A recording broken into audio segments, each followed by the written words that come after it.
Hello and welcome to the Get Real Football Experts podcast, schedule rundown edition. I am your host at DB Sports Talk, Louis DiBiase.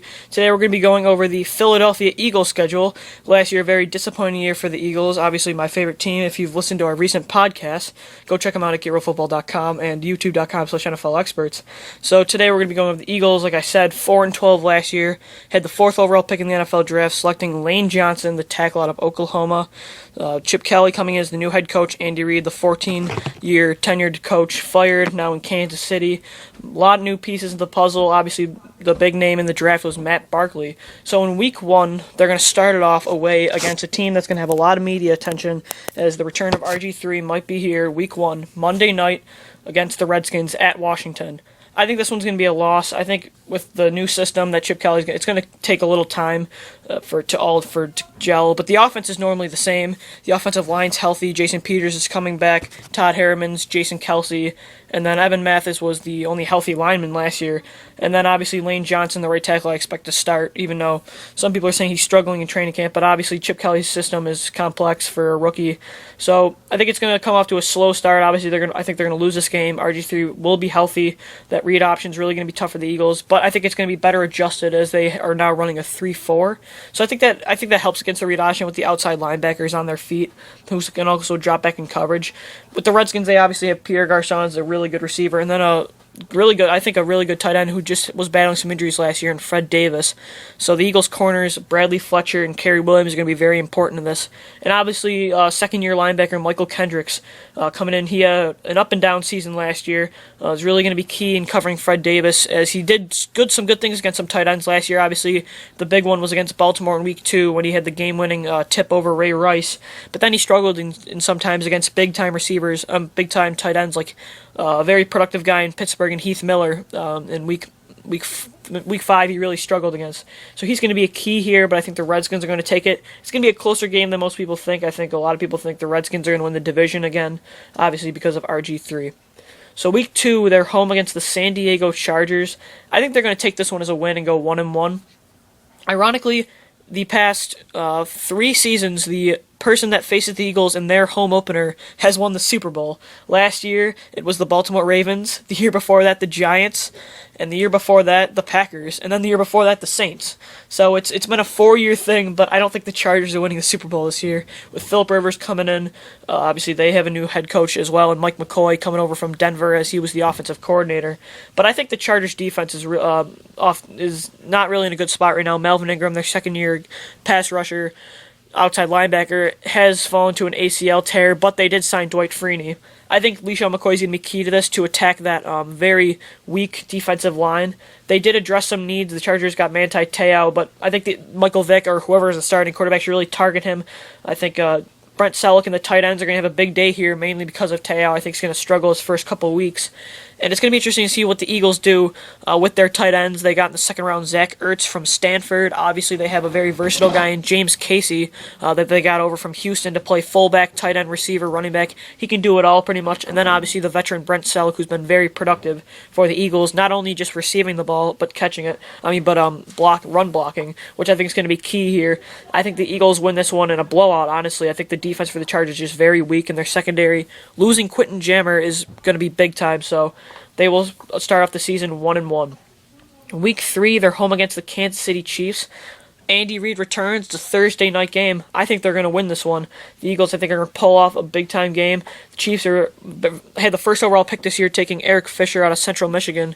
But I think they're going to be a better team than they were last year. I think Alex Smith coming in starting. I think him and Andy Reid are really going to work well together. Obviously, they have one of the best running backs in the league, and Jamal Charles coming off over a 1,500-yard season. And then, obviously, Dwayne Bowe is a very respected receiver in the league. But I think the Eagles are going to take this one.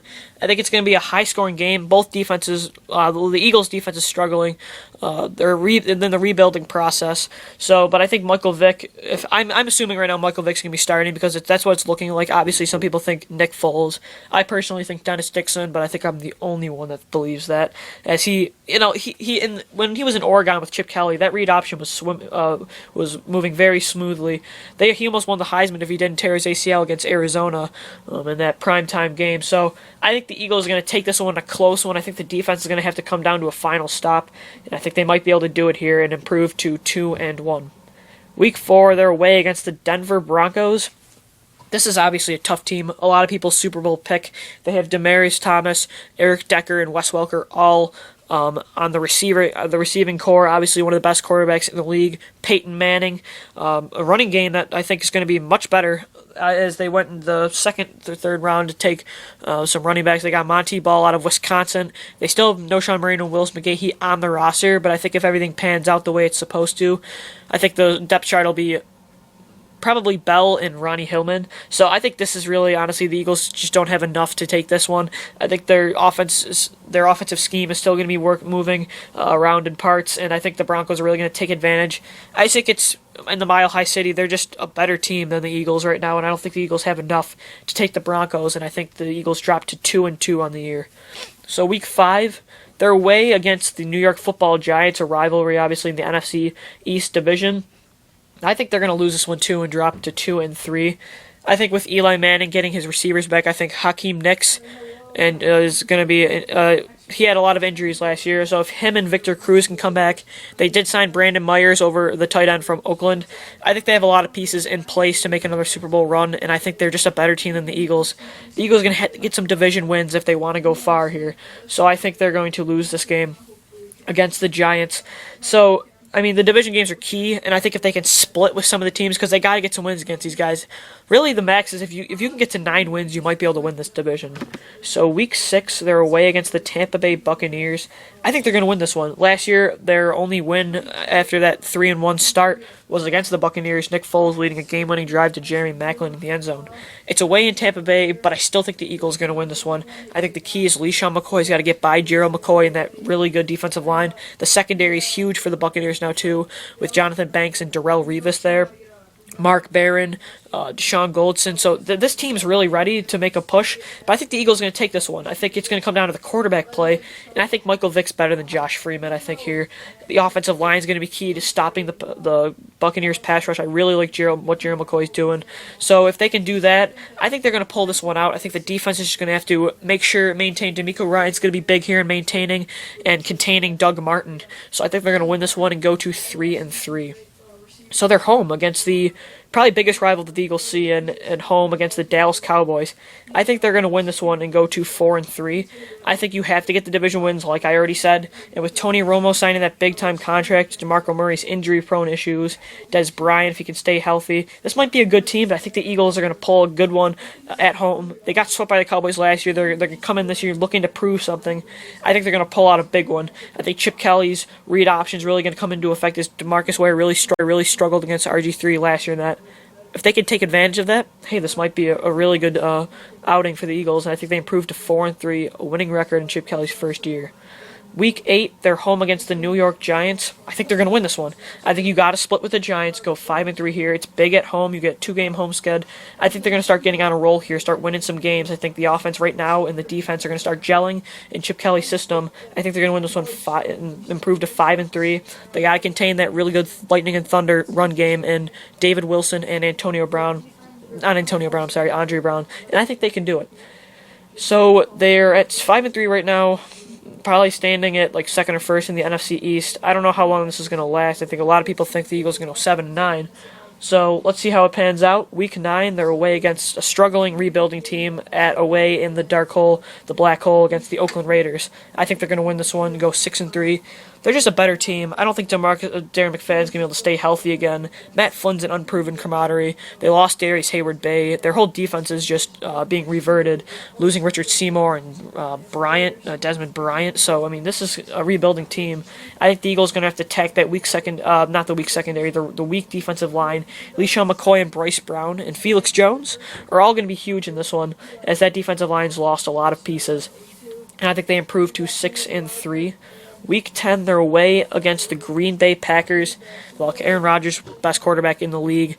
This defense is getting better with Clay Matthews, one of the best pass rushers in the league. Randall Cobb, Jordy Nelson, James Jones. Now with Eddie Lacy and Jonathan Franklin, their two new running backs they drafted, this team might be ready for another Super Bowl run. And I think they're a better team than the Eagles. I think the Eagles are going to drop to 6-4. The Eagles' key to this one is just outscoring the Packers because the defense for the Eagles is really going to struggle. Aaron Rodgers tends to make a lot of defenses look bad, other than the San Francisco 49ers, of course. So I think the Eagles drop to 6-4. Moving into Week 11, they're home against the Washington Redskins. I think they're going to win it. 7-4. They split the series with every team in the division. It's what they got to do. Chip Kelly understands how competitive this division is. He's going to get a good win here. Trent Cole and Connor Barwin and Brandon Graham are going to be key here to stopping that read option, and I think they can do it. Maybe the offense is obviously going to have to come through. There's a really good defense in the Redskins. I think if they can attack that weak secondary, which is very old and has a lot of veterans, I think they can really pull this one off going into the bye week. I have the Eagles at 7-4. This might be a stretch, but obviously my favorite team. I'm going to support them here, and I think the Chip Kelly's scheme. They're really going to buy into Chip Kelly's system. Week 13, they're home against the Arizona Cardinals. I think they're going to lose this one. Carson Palmer coming in, I honestly think is a very underrated free agency move. Not a lot of people are talking about. This might be big. I think when you look at what Kurt Warner was at the end of his career, is Carson Palmer really that much worse? I don't know. Larry Fitzgerald's still there. I think he's in his prime of his career. He's still got some years to go. They did make some good pieces, and Rashard Mendenhall coming in, and obviously on their defensive side, Tyrann Mathieu, one of the big names. The Eagles' key to this one is getting away from that pass rush. Darnell Dockett, Calais Campbell. I think with the last year when the Cardinals really beat up on the Eagles in Week 3, it really showed what the Eagles had to do, and that's limit the turnovers. And I think with Michael Vick, I don't even know if he's going to be playing at this time, obviously. They have Dennis Dixon, Nick Foles, Matt Barkley. I'd really like to see what Matt Barkley does here in the season. Maybe he gets a shot. But if they're winning games like this, unless Vick's hurt, I think Vick might be starting, because I'm assuming right now that this is what with Vick as a starter. So home against the Detroit Lions, I think they're going to win this game. It's going to be a really good game. I think last year with the overtime win the Lions had, I think the Eagles really had that game. I think they're a better team. The defense for the Lions is struggling. They made a move with Ezekiel Ansah. It's a very underrated pick. I think it's a risky pick though, because obviously Jim Washburn, who is the Eagles defensive line coach, is going over there. He wanted his man, so he got him. I think the key obviously is who's going to cover Calvin Johnson. He's my fantasy boy, so I might have to be rooting for him sometimes here. But I think Bradley Fletcher, what might be the key here, he's a big press time guy, I think could do it. I don't know about Kerry Williams, I'm kind of still skeptical. I want to see what he does in a full season as a starter. I think the Eagles are going to win this one based on the defensive line for the Lions. LeSean McCoy's got to attack it. Michael Vick and the read option I think is really going to work out here. I think they're going to win a close one though. 8-5 for the Eagles right now. Going into Week 15, they're away against the Minnesota Vikings.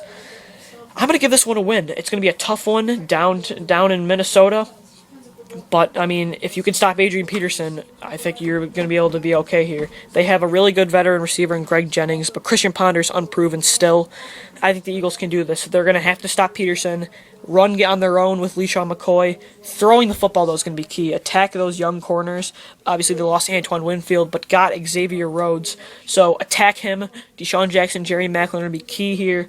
I think they're going to be all right. They're going to have to win these tight games in the end in order to make the playoffs. Because the Vikings, who made the wild card last year, might be competing, not in mine. I think I have them 7-9 in my schedule rundown. I think they might be competing for a playoff spot with the Eagles. So Week 16, they're 9-5 right now against the Chicago Bears at home. Another team that's going to be competing for a spot. They fired Lovie Smith in the offseason, even though after a 10-6 record to miss the playoffs. Hiring Mark Trestman, a very offensive-minded coach. All the moves they've been making is because of Jay Cutler. I think because of Jay Cutler now, that's why they signed Brandon Marshall. That's why they're going after this offensive line, drafting Kyle Long out of Oregon, getting Jermaine Bushrod from New Orleans. This is a very good team. I just don't know if the Eagles are going to be able to come through here. I predict that Julius Peppers is going to have a big day against Lane Johnson. I think they're going to move him to the other side. I think the Eagles digress to 9-6.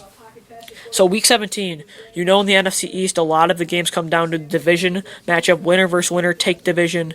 Week 17 matchups, look at last year against the Cowboys and Redskins. The year before that, the Giants and Cowboys. The Eagles and Cowboys a couple years back. The Eagles and Giants a couple years back. This division's just a really competitive one. People, you can say whatever you want about the NFC West being it, but I still think this is the best division in football based on competitiveness. All four teams are going to be competing for the one spot. I think the Eagles are going to lose this one. I'm sorry, Eagles fans. I am an Eagles fan as well. This might be enough to win the division at 9-7, but I don't think it's going to be enough. I think you're going to need another year of Chip Kelly's system.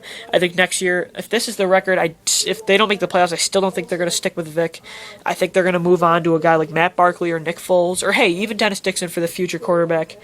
And I think if you just keep buying into Chip Kelly's system, this might be a good thing. They dropped to 9-7. We'll see if they would make the playoffs. Me and Dave's predictions. Thank you for joining here on Get Real Football Experts podcast schedule rundown edition of the Philadelphia Eagles.